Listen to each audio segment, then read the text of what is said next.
What's up, everyone? Kevin Allen here from DFS Army. This is your DraftKings NFL Week 9 first look. And basically what we're going to do here is take a look at the NFL Week 9 pricing on FanDuel. It's kind of a first look. Let's see who's expensive, who's cheap, what lineups are going to look like this week. Just get a feel for the week. And of course, if you like this kind of content, make sure you smash that like button right now. Hit the subscribe if you want more of this type of content. Notification bell. Do it. All right, now every week before we even jump into the salaries, what I like to do is take a look at the game tiles and just get a sense from the Vegas odds makers of kind of what they expect will happen in some of these games. So I've got some of the odds tiles up here, and we're just going to go through these games real quick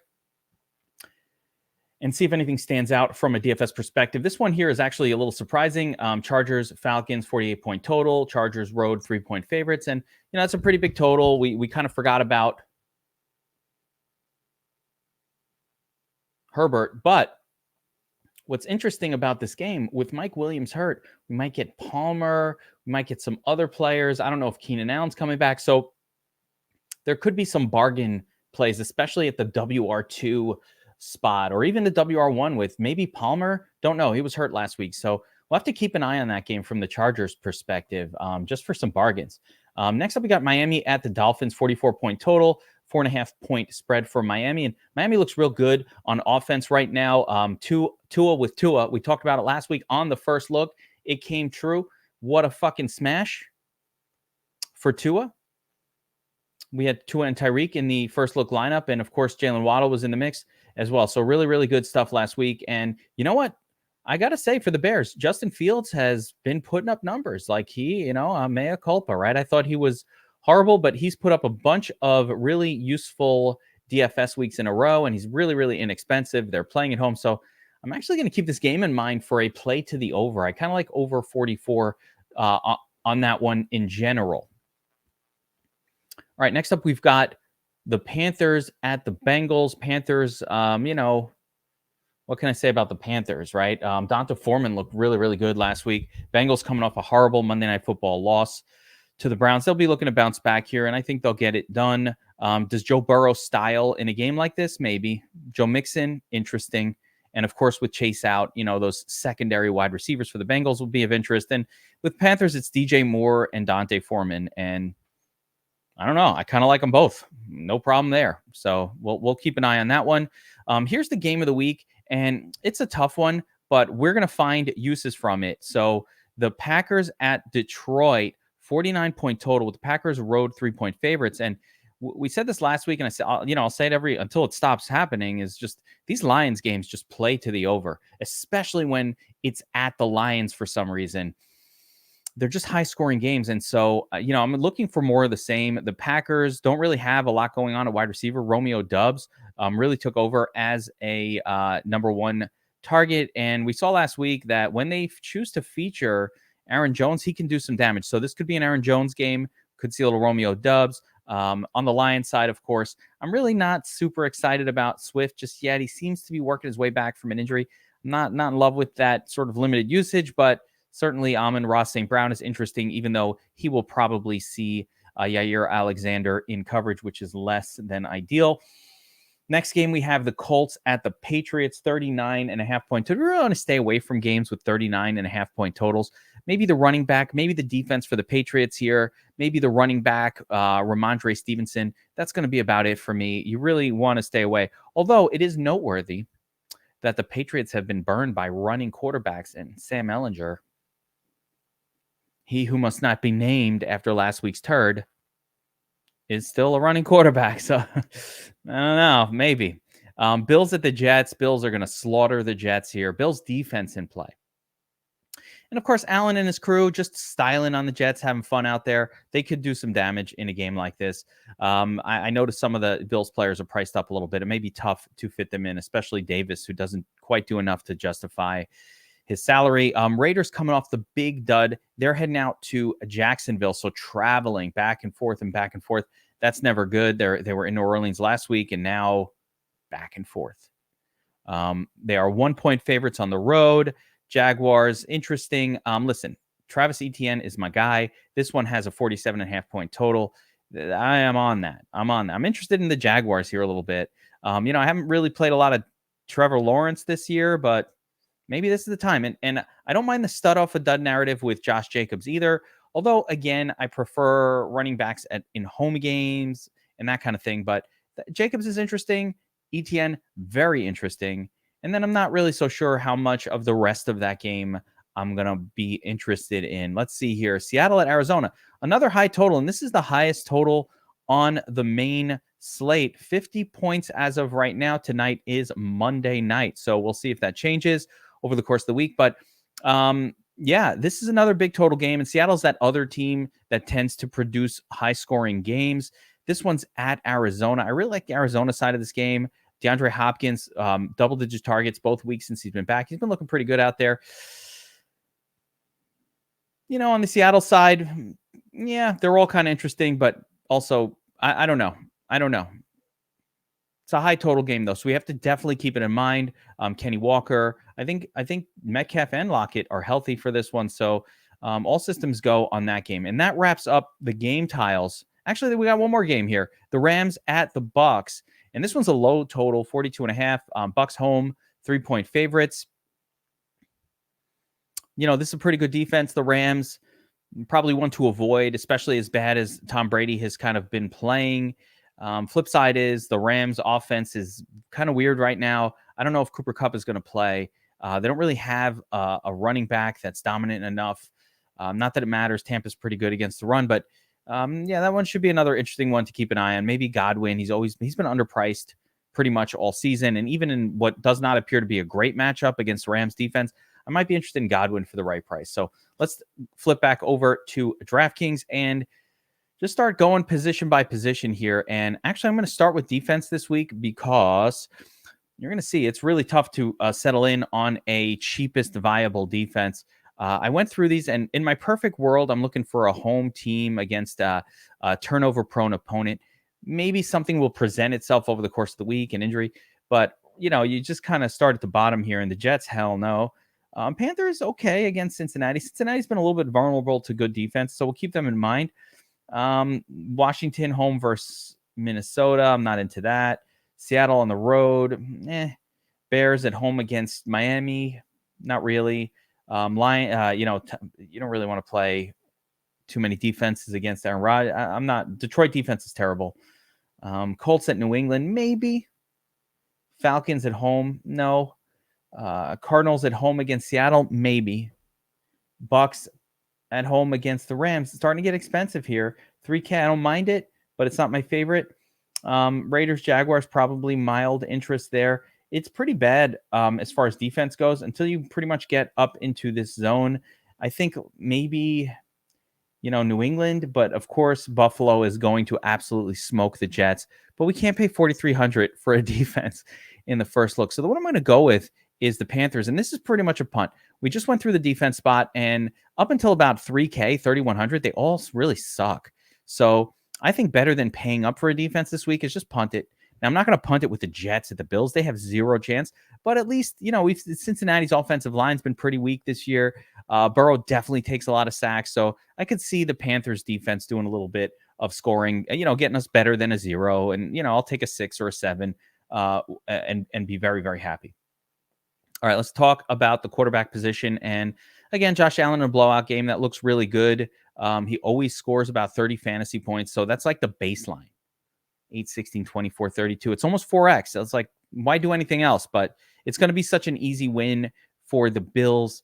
We'll keep him in mind, but I don't really want to. I feel like it's a cheat code on the first look to kind of pick the top price guy, but obviously he's a great play. Kyler Murray's in a good spot, and he's had a couple of big weeks since Murray returned. Well, Hopkins, I'm not going to say a couple, but he had a big week this week. And the return of DeAndre Hopkins, I do think, is helping settle him down a little bit. He's in play here against Seattle. I have no problem with using Murray.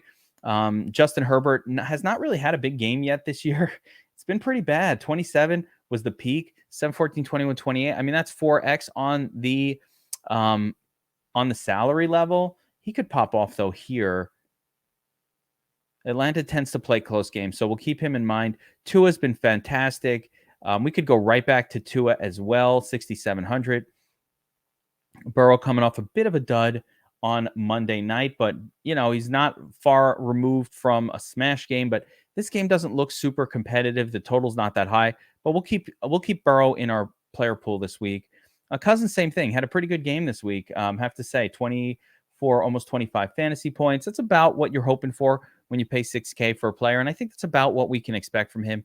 Brady, I'm probably going to avoid against the Rams, a good defense. Aaron Rodgers, as much as I'd love to play Aaron Rodgers, he just doesn't score well in DFS, and it's been a while since he's had a good score, and even a high teens has really eluded him. So I'm not going there.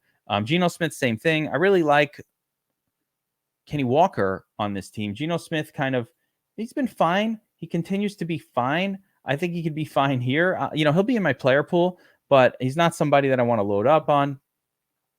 Matt Stafford on the road at the tough defense. I'm going to probably pass on that. Been terrible this year. I've already told you many times why I never play Derek Carr. He hasn't scored 25 fantasy points but once in the past 4 years. And people who tell you to play Derek Carr really suck at DFS and at fantasy and everything, and they just suck. And stop watching their videos and stop paying for their services. The guy hasn't scored 25 plus in 4 years, and people tout he's the chalk every week. It's so crazy. Last week, he was the second or third highest owned quarterback on the slate. It's funny. Stop listening to those people. Stop. So, a couple other spots here. Justin Fields, I'm interested in Justin Fields. I know it's crazy, but I'm interested in Justin Fields at 5,300. It's a pretty good matchup.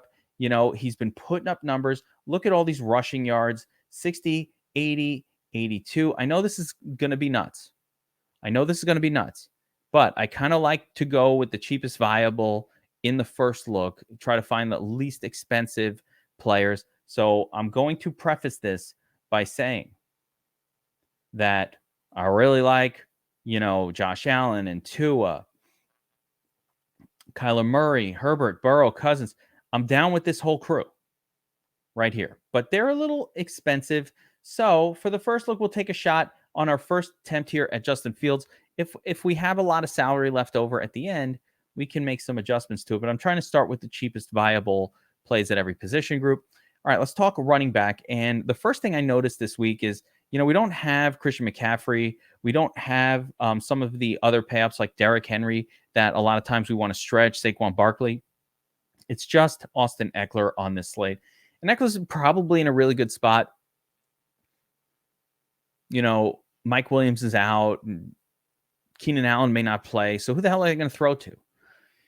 Could be Eckler. It should run the offense through Eckler. He's had some pretty big games in a row. I mean, it's just been smash after smash after smash, and it's all been via the pass. So I don't have any problem plugging in Eckler if we have 8,800 left over at the end. We'll see. That's a lot, but we might be able to get there. Dalvin Cook has not been doing it for me this year. Neither has Jonathan Taylor. Now he's a tough matchup and against New England, and it's got the foot wrapped. He might have had an injury. I don't know what the deal is with him.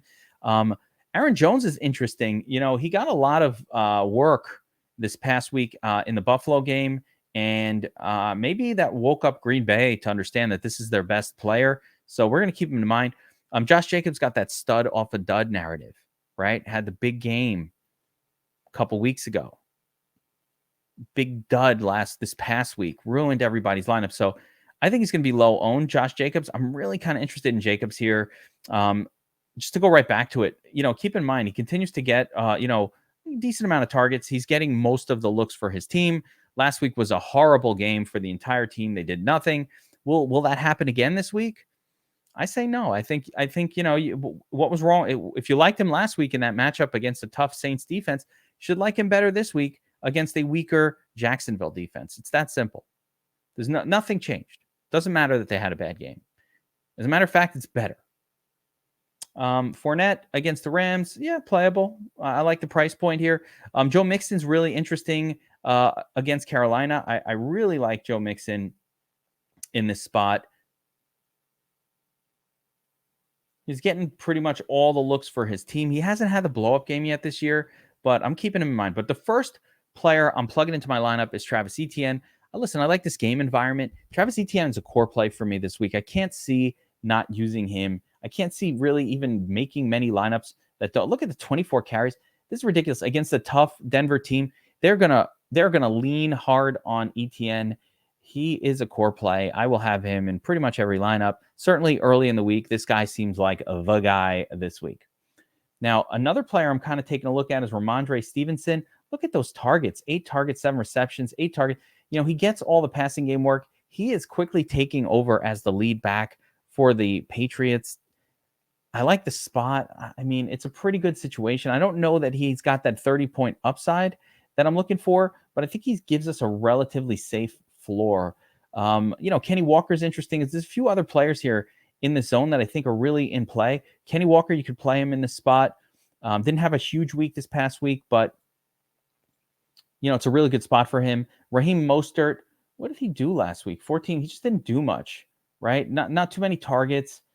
I kind of went back to being just mediocre. I think this Miami team really likes running the football, so really likes passing the football. So I'm going to stay away from that. But D'Onta Foreman, also playable. Yeah, there's nothing wrong with D'Onta Foreman. As long as Chuba Hubbard is out, look at all these touches. It's amazing. He didn't really get any receptions or targets. He doesn't really get much passing game usage, but man, he smashed this past week. But I think I'm going to go with my second spot here with Ramondre.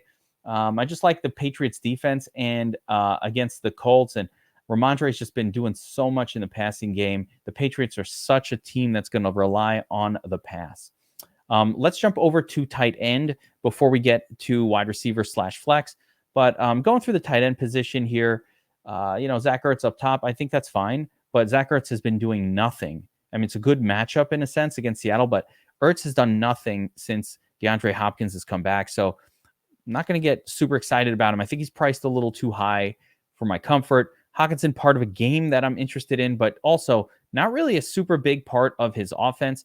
Gerald Everett may get more targets with no wide receivers really healthy on his Chargers team. But again, he's priced up really, really high here at 4,800. That is typically a lot more than I like to pay for my tight end. Although I do have to compliment the fact that he got 9 targets last week. That is and 7 targets the week before. So that's some pretty good usage. A couple other names that we can consider. Tunyon, 3,800. He's getting a lot of looks here. This is a game I want a piece of. He's been getting, he's got that 12 target game, but you're expecting between 4 to 6 targets per game for Tunyon, and 3,800 is a perfectly acceptable price to pay for that. Tyler Higbee is, man, if this guy is he's like the Derek Carr of tight ends. Like every week he seems like he's going to do well, and he might have target, but he never does well. Never. I want to stay away from that. I'm just staying away from it. Hayden Hurst.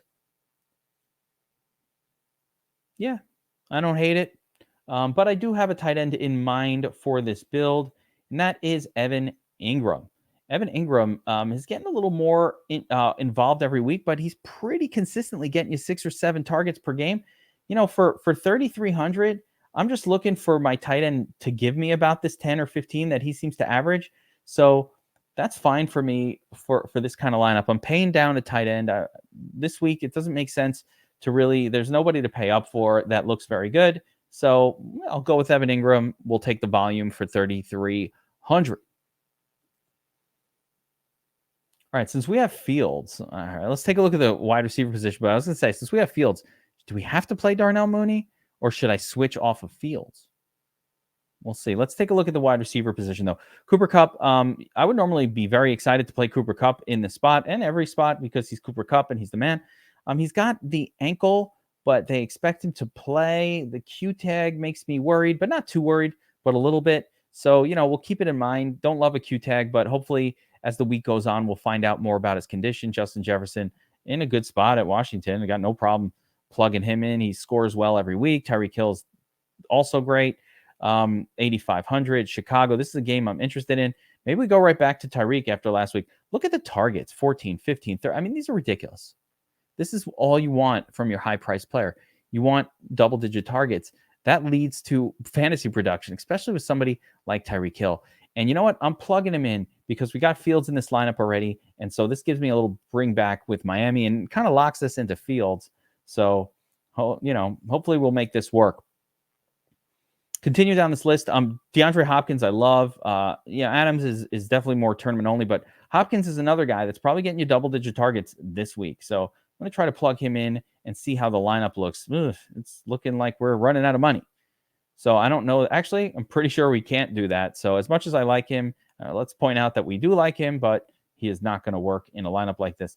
Let me grab Darnell Mooney here and just pop him in this lineup. Now, I don't generally love Mooney as a play, but you know what? He's the prime target, and he gets you 10, 12, 15. It doesn't take much at 4,700 to get you there, but I just feel like I need to pair up Justin Fields with someone, so might as well pair him with his top wide receiver in this lineup. Now, going back to the wide receiver position and working our way down, we got 6,700 left for 2 spots, so we can kind of do whatever we want here. There's a lot of options. I don't want to go Waddle because we already got Hill, and that's probably a little too much correlation for that one game. Plus, it'll probably squeeze me out of the zone of running backs that I kind of like here in this 6,500 to 7,200 range. Gabe Davis, don't like the price. T. Higgins is interesting. Mike Evans is interesting. Amon-Ra, I do like that. I like Amon-Ra. What about Keenan Allen? He playing this week? Didn't practice Monday. That is a bad sign. So I don't like that. DK Metcalf, Tyler Boyd. Chris Godwin's in play for me. So is Lockett. I don't mind any of these spots at all. DJ Moore, we can go right back to our guy DJ Moore. That gets us 7,600 in the flex, which let's see who that affords us. Ooh, Josh Jacobs. Okay. Or T. Higgins. I don't hate this. Let's see if there's anybody cheaper than DJ Moore that we feel good about. I'm thinking probably, oh, yes, there is. Romeo Doubs. Love it. Romeo Doubs might wind up a core play this week as well. Ideal matchup against Detroit. Talked about that game. We want pieces from that game. As a matter of fact, I'm excited about this lineup because it's getting me pieces from this Detroit Packers game. Got a little bit from Miami. Chicago, a little sort of game stack build around Miami, Chicago. And then a piece in Romeo Doubs around my favorite game. And of course, I got my favorite running back on the slate in ETN. So Doubs is probably also going to be pretty much a core play for me. Or I'll have a lot of exposure. Let's not go too crazy. But again, I love the spot. I love the matchup. I love the game total for Doubs. And I like the savings that I'm getting here. And now we can afford DeAndre Hopkins with our last spot. Now, I want to point out a couple things about this because the way this build came together might be, what are you doing building a Fields lineup? Look how flexible it is, right? So let's say we want to do something a little different, right? Want to switch up this quarterback, and let's say we want to build a Tua version of the lineup. Well, that's really no problem, right? We're going to get rid of Darnell, probably put in Tua. You always want to stack with two of. We can do a Tua Waddle. It's going to be very expensive. Actually, probably can't do that. Actually, that doesn't work. So you're probably only going to stack him with one, but we got Doubs, 5,700 left. So let's say we need another player down in this zone. No.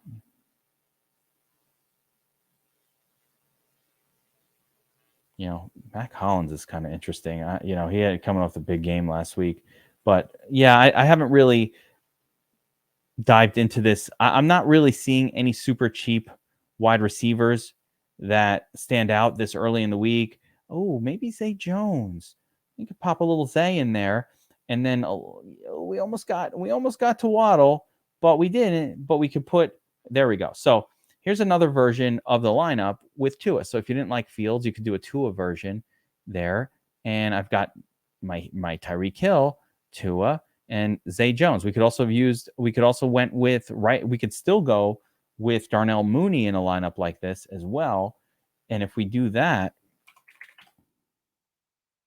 we're going to still be in a spot where we have some pretty good players for our flex. Amon-Ra, Fournette, Mixon, Swift, Metcalf. I mean, there's plenty of good spots here to fill in that last spot. So that's going to do it for DraftKings NFL Week 1. Remember, if you like this content, smash that like button. Subscribe to the channel if you can. It's free to subscribe. And then if you want all of our stuff, my full cheat sheets and everything, make sure you signed up at DFS Army as a VIP. You can use my promo code GEEK. It'll get you 10% off your monthly dues if you do NFL only. We've got all sports going. NBA, we're crushing across the board right now. We've won another showdown, another show. We're taking down showdowns every day. We got the Domination Station Optimizer, everything you need. So make sure to check it out. I'll see you guys next time on another DraftKings First Look. Take care.